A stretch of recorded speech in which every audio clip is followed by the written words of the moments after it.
नमस्कार. संवादच्या आजच्या आपल्या कार्यक्रमामध्ये आपल्याला पाहुणे म्हणून लाभलेले आहेत चिंतन ग्रुपचे संस्थापक अभिनंदन थोरात. अभिनंदन थोरात यांची ओळख ही खूप मोठी आहे. इमेज बिल्डिंग आणि पॉलिटिकल लॉबिंग या गोष्टी भारतामध्ये तशा नव्या आहेत, खूपच नव्या आहेत. विकसित देशामध्ये ह्या गोष्टी अगदी सर्रासपणे आणि व्यवस्थित शास्त्रशुद्ध पद्धतीने केल्या जातात. परंतु भारतामध्ये, महाराष्ट्रामध्ये अभिनंदन थोरात यांनी या पॉलिटिकल लॉबिंग आणि इमेज बिल्डिंगचा पाया घातला. एका अर्थाने राजकीय नेत्यांना आपली इमेज कशा पद्धतीने लोकांसमोर जायला हवी, त्यासाठी स्वतःच्या व्यक्तिमत्वामध्ये कोणते बदल केले पाहिजेत आणि ही इमेज लोकांपर्यंत जाताना कोणत्या काळज्या आपण घ्यायला पाहिजे हे सुचवणारी, हे जाणवून देणारी आणि याचं शिक्षण देणारी कोणतीही संस्था महाराष्ट्रात अस्तित्वात नसताना अभिनंदन थोरात यांनी व्यक्तिगत प्रयत्नांच्या जोरावर आणि सातत्याने या प्रकारची एक संस्था निर्माण केली आणि ती संस्था म्हणजे ते स्वतःच आहेत. चिंतन ग्रुपच्या द्वारे ज्या बातम्या आपल्याला तत्काळ कळाव्या असं वाटतात त्या बातम्या तत्काळ आपल्याला SMS वर मिळतात. ही सेवा अधिक सखोलपणे अभ्यास करून त्यांनी हळूहळू विस्तारत नेली. या साऱ्याबद्दल आज संवादमध्ये आज आपण अभिनंदन थोरात यांच्याशी बोलणार आहोत. या अभिनंदन, बसा. थँक्यू. नमस्कार. नमस्कार. नमस्कार. तुमच्या संपूर्ण कार्यकाल म्हणजे जेव्हापासून तुमची करिअर सुरू झाली, तुम्ही अनेक अप्स अँड डाऊन पाहिले, अनेक प्रकारचा संघर्ष केलात आणि नगरमधनं तुम्ही मुंबईपर्यंत आलात आणि पूर्णतः वेगळ्या प्रकारचं एक तंत्र आत्मसात करून तुम्ही ते लोकांपर्यंत आणि व्यवस्थेमधले जे शीर्षस्थ लोक आहेत त्यांच्यापर्यंत पोहोचवलं. मला सांगा की तुमची म्हणजे या प्रकारचं जे काम आहे इमेज बिल्डिंगचं किंवा पॉलिटिकल लॉबिंगचं, राजकीय नेत्यांना स्वतःच्या इमेज बद्दल, प्रतिमेबद्दल जागरूक करण्याचं, त्याच्या संदर्भातलं काम करण्याचं सुरुवात कशी झाली? म्हणजे तुमच्या करिअरची सुरुवात कशी झाली आणि तिथून कसे येत गेले? नाही राजूजी, असं आहे की माझ्या करिअरची सुरुवात ही अहमदनगर पासून झाली. अहमदनगरमध्ये काही स्थानिक वर्तमानपत्रांमध्ये मी पत्रकार म्हणून कॉलेज जीवनापासूनच काम करत होतो आणि हे काम करत असताना अनेक तिथल्या स्थानिक चळवळींमध्ये, अनेक गोष्टींमध्ये मी ऍक्टिव्ह असायचो आणि त्या शहरामधल्या अनेक वेगवेगळ्या उपक्रमांमध्ये माझा पत्रकार म्हणून तरुण वयात खूप मोठा वाटा असायचा. काय साल असेल साधारणतः हे सगळं 1975 ते 1982 पर्यंतचा हा काळ आहे सगळा, की त्या काळामध्ये मी अहमदनगरमध्ये खूपच ऍक्टिव्ह होतो.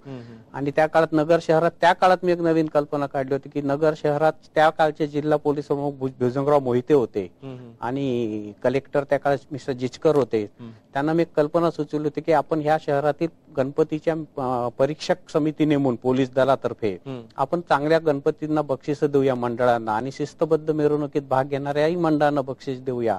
असा एक उपक्रम मी सुचवल्यावर तो फार गाजला आणि तो नगरमध्ये जवळजवळ 4 वर्ष लागोपाठ तशा प्रकारची परीक्षक समिती पोलीस दलातर्फे स्थापन करण्यात आली होती आणि तिचं मी एक सचिव म्हणून काम पाहिलं. पण त्यामुळे नगर शहरातल्या गणपती मंडळांमध्ये आणि तरुणांमध्ये मोठी उत्साहाची लाट येत होती आणि त्या पद्धतीने आपल्या चांगल्या कामाची दखल शासनातर्फे घेतली जाते आणि मीडियाही मग त्याच्यामध्ये सहभागी होत होता. असा एक नवीन उपक्रम माझ्या काळात त्याच हातून झाला होता आणि त्यामुळे अशा पद्धतीने काम करताना त्या काळात गोविंदराव अधिक हे महाराष्ट्राचे मंत्री झाले होते पुलोदमध्ये आणि त्यांचा माझा एक पत्रकार म्हणूनही संबंध होता. आणि त्यावेळेस असं लक्षात आलं गोविंदरावांना की आपण नगरमध्ये येतो, आपण मुंबईत जातो, पुण्यात जातो, पण आपले पत्रकारांशी जे संबंध आहेत हे ठेवायला कम्युनिकेशन सिस्टीम नाहीये. म्हणून त्यांनी मला एक विनंती केली की तुम्ही जरा यात मदत करा मला आणि त्याप्रमाणे मग त्या काळामध्ये मी त्यांना फार मदत केली. आणि त्या काळात नगरमध्ये आम्ही एक उपक्रम केला होता की ते मंत्री असताना एका पत्रकाराच्या घरी 1 महिन्यात एकदा यायचे आणि तिथे बाकीचे पत्रकार यायचे आणि मग चहा पाणी, कोणी जेवण द्यायचं, कोणी गप्पा मारायचे आणि तिथे खूप गप्पा होऊन अनेक प्रश्न शहरातले, जिल्ह्यातले त्यांना कळायचे, समजायचे आणि एक रॅपो तयार व्हायचा. अशाच प्रकारच्या त्यांच्या काही भेटी आम्ही मुंबईमध्ये सुद्धा अशा पद्धतीने घातल्या होत्या.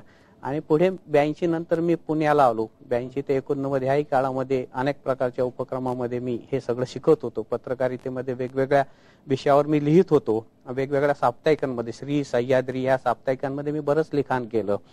89 सालानंतर गोविंदराव अधिक आणि रामराव अधिक पुन्हा सत्तेत आल्यानंतर पुन्हा मुंबईचा संपर्क वाढला आणि त्या काळातही त्यांच्या अनेक लोकांशी भेटी घालणं, संपर्क ठेवणं हे करता करता 91 साली माझ्या आयुष्यात पहिल्यांदा बदल झाला आणि त्या काळात शंकरराव कोले हे राज्याचे महसूल मंत्री झाले होते आणि ते आमच्या जिल्ह्यातले होते, पण माझा परिचय नव्हता.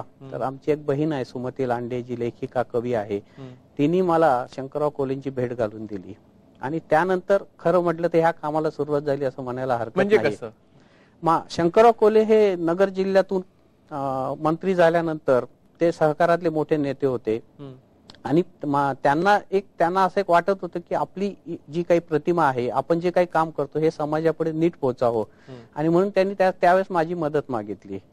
त्यावेळेस मग आम्ही काही उपक्रम केले. त्यावेळेस त्यांना मी पुण्यातल्या अनेक संपादकांना भेटवलं, त्यांच्या पुणे पत्रकार संघात वार्तालाप केला, मुंबईमध्ये अनेक पत्रकारांना भेटवलं, अनेक संपादकांना भेटवलं आणि ह्या भेटीगाठी अतिशय अनौपचारिक स्वरूपाच्या ठेवल्या होत्या. कारण औपचारिक स्वरूपाच्या ठेवल्या तर त्यातून फारसं काही हाताला लागत नाही. म्हणून मग कधी त्या पत्रकारांना जेवायला बोलवणं, त्यांच्याशी गप्पा मारणं, कधी चहाला बोलवणं, काही पत्रकारांना फोन करणं, त्यांना आम्ही एक पद्धत ठेवली होती की आठवड्यातनं एकदा काही संपादकांना त्यांनी फोन केले पाहिजेत, त्यांच्याशी डायलॉग ठेवला पाहिजे. असं त्या काळात ते सुरू केलं आणि शंकरराव कोल्हेंनी ते खूप फॉलोही केलं होतं. शंकरराव कोल्हेंचं एक स्टेटमेंट खूप गाजलं होतं. त्यावेळेस सुधाकरराव नाईक यांनी शरद पवारांवर एक हल्ला चढवला होता आणि तो हल्ला चढवला होता आणि ते म्हणाले होते की शरद पवार हे राष्ट्राला कलंक आहेत आणि त्यावेळेस शंकरराव कोल्हे हे पुढे सरसावले आणि त्यांनी एक स्टेटमेंट केलं की नाही, तसं नाही, शरद पवार हे या देशाचा, महाराष्ट्राचा अभिमान आहेत आणि आम्हाला त्यांचा अभिमान वाटतो, ते आमचे नेते आहेत आणि ते कलंक नाहीत. ह्या विषयावर हा विषय जेव्हा रेडिओवर आला, ही बातमी शंकरराव कोल्हेंची, तेव्हा पत्रकारांनी सुधाकरराव नाईकांना विचारलं की तुमच्याच मंत्रिमंडळातले एक सहकारी तुमच्या विधानाच्या विरोधी बोललेले आहेत आणि त्यांनी शरद पवार हे राष्ट्राचा अभिमान आहे असं म्हटलेले आहेत, तर हे जे स्टेटमेंट आहे त्यांचं, ह्यावर तुमचं काय म्हणणं आहे? त्या सुधाकरराव नाईकांना बचावात्मक प्रतिक्रिया घेऊन ते त्यांचं व्यक्तिगत मत आहे असं सांगावं लागलं.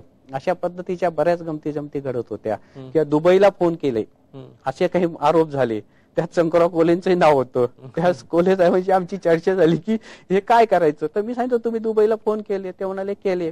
ते म्हणाले हो केले. म्हटलं का केले? तर ते म्हणाले मी NHECचा चेअरमन होतो, NHECचं दुबईमध्ये ऑफिस आहे, तिथे यंत्रसामुग्रीचे व्यवहार होतात आमचे, national heavy electrical cooperative society, त्याचे शंकरराव कोल्हे चेअरमन होते आणि त्या काळात संचालक होते मंत्री असताना. त्या कामासाठी मी फोन केले. मग म्हटलं तुम्ही ठणकावून सांगा की येस मी दुबईला फोन केले, यात गैर काय? मग त्यांचं ते स्टेटमेंट गाजलं. तर कधी कधी अशा पद्धतीचे सल्ले त्यांना देणारी यंत्रणा नव्हती आणि अशा प्रकारची यंत्रणा आजही अनेक राजकीय नेत्यांकडे नाही. ह्याला एक आपण म्हणूया की बॅकअप ऑफिस किंवा बॅकअप सिस्टीम अशी म्हणायला पाहिजे. याच्यावर आपण येणार आहोत, पण त्याच्या अगोदर एक ब्रेक घेऊया.